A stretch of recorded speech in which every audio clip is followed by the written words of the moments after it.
Hi there everybody. My name is Arbor and I would like to talk a little bit about the Gh5 and why I'm really looking forward to getting one. I've pre-ordered mine and which I did in January, and I still haven't got it. I know that a lot of people out there are receiving them as we speak. I live in Sweden, so I'm probably gonna have to wait a little bit more. So I know that there is a lot of talk about features and 4K 60, 422, 6K photos. I mean, the Gh5 is packed with features, but for me the biggest thing or the biggest feature is going to be the removal of the AA filter. And let me tell you why. I've been a Canon shooter for many years. Here I have like, and this is actually 7D. I've had 5Ds. I've had a lot of Canon gear through the years, and more or less every time I have a photo shoot and I want to take photos, I've always relied on the Canon cameras with lenses and stuff like that, because the pictures I was getting from that has been so nice. But then during the fall I bought this camera. So this is the GX80 and is a mirrorless camera. Fantastic little camera. I actually bought it primarily to use it as a video camera, and that I could bring with me wherever I went. This is the kit lens, the 12-32. Not the best lens, but it's for the sides. It's actually very nice. But so this camera actually changed my view on a couple of things, or at least one thing. This camera doesn't have an AA filter. It has the same megapixels as the Gh4 that I'm shooting right this on, and the difference in image quality between the GX80 and Gh4, for me at least, is so big. So since I got this, I've actually used this as my primary stills camera. So what I hope is that the Gh5, which doesn't have an AA filter, is gonna be, for me at least, the perfect hybrid camera. For video, the Gh4 has been perfect. And as long as it's that good, for me it doesn't matter that much. But for me having the Gh5 also as a stills camera is incredible. For me, that's going to be a huge deal coming to projects where clients expect me to both shoot video and stills. Bring in like one system, maybe two Gh5, and taking both stills and video.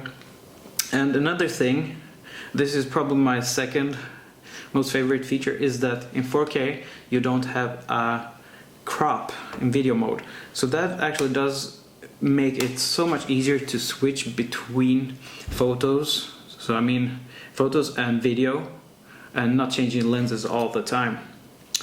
But with that said, there are a few things that are gonna make a big change for me when it comes to how I shoot, because I'm selling all my Canon stuff, and I'm actually looking to selling a lot of gear with that, and the repercussions of me just having one system is actually going to be huge.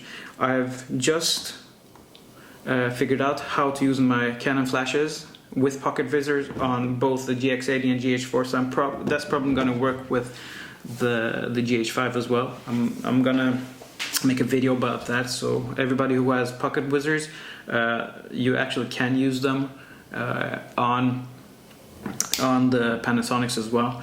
So that's nice.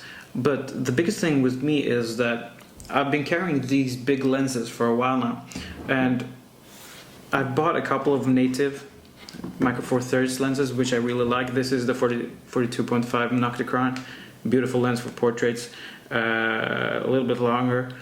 I'm gonna try and compare this lens to another lens, and even though this comparison isn't really ideal, this is the 50mm 1.4 Sigma that I have used a lot. And the thing is, if you pair this lens with a speed booster, this lens is quite huge, and of course you can use it, but what you also lose is good autofocus. So I'm gonna compare this lens to the Nocticron, because with the speed booster, the focal length between the Nocticron and the 50mm 1.4 is probably going to be quite similar. So I'm going to compare these two lenses. Another lens that I'm going to compare in the following weeks is actually my favorite lens of all time. This is the 70-200 Mark II from Canon. Beautiful lens, sharp.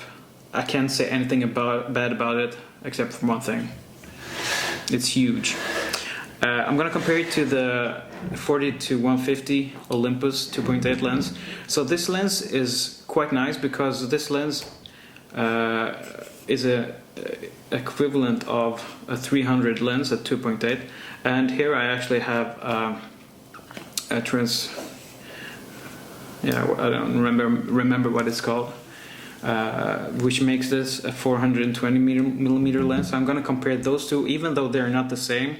I'm going to compare them because autofocus when shooting stills is so important, so that's why I'm actually thinking about selling this lens. This is a lens that I never thought I would sell, but if I only am going to have micro four thirds bodies, then I don't want to keep these lenses.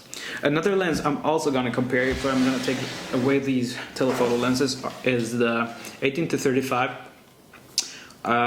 Sigma, which is a beautiful lens. This is probably the lens that I've used the most when it comes to the Gh4, but the reason why I'm actually thinking about selling this one, and if I do sell this one, I'm going to sell the Metabone speed booster as well.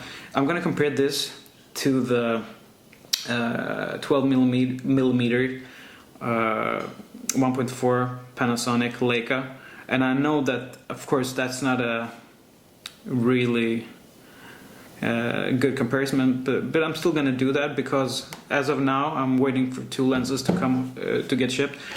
These are my two widest lenses. So if you stay tuned the upcoming weeks, I'm going to try to compare these lenses, and my switch, I switched quite a while ago, but this is going to be the final switch for me from Canon to Panasonic.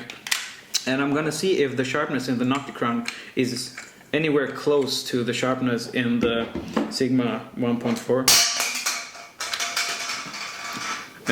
And the same thing with the Olympus, if you compare it to the 70-200. Thank you for listening, and if you have any questions or if you want me to test these lenses in different scenarios, please leave a comment.